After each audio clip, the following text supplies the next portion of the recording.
Salut, ici nous sommes à l'entrée de la rue Pied du Temple. Nous allons dans un instant nous rendre au festival SoBD, le salon de la BD à Paris, où pour la première fois, je vais tenir en main ma BD Blattman et Bobbin, qui n'est pas encore sortie puisqu'elle sort dans 5 jours, dans 4-5 jours. Et donc c'est la première fois que je vais la toucher, la tenir en main. Donc je suis un petit peu excité. Allons-y. Voilà déjà la couverture. On va à l'intérieur ?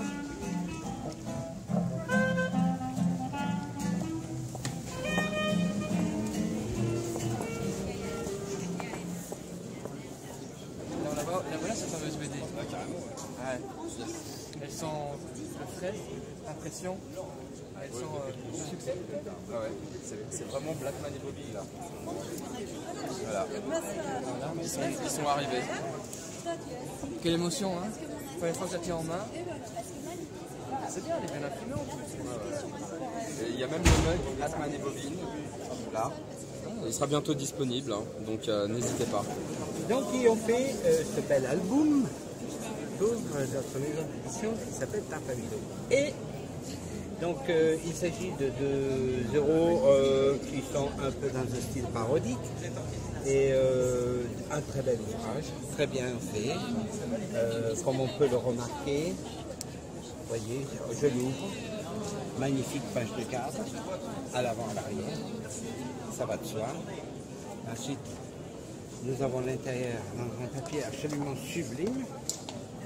Donc de quoi s'agit-il? Eh bien, il y a deux super-héros qui vivent des aventures dans une petite ville paumée, que d'aucuns diraient que c'est le trou du cul du monde, hein, enfin pour parler, disons, poliment.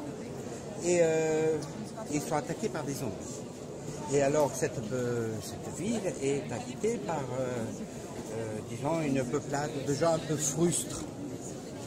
Et comme nos deux héros, ils sont eux-mêmes relativement, disons, un peu plus intelligents et un peu moins frustres que la moyenne, ils vont essayer de résoudre ce problème. Et il y a vraiment des seuls personnages, hein. Il y a une méchante sorcière, vraiment.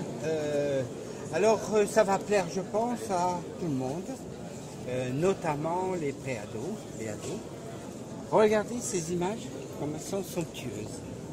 C'est dû au talent de notre dessinateur coloriste, Vincent Hénin, dit Venin, et qui, donc apparemment, je pense qu'il a dû être touché par la grâce.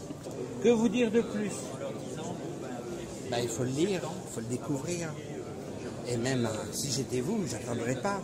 Parce que franchement, quand on voit ça, on ne peut pas résister. On ne peut que le prendre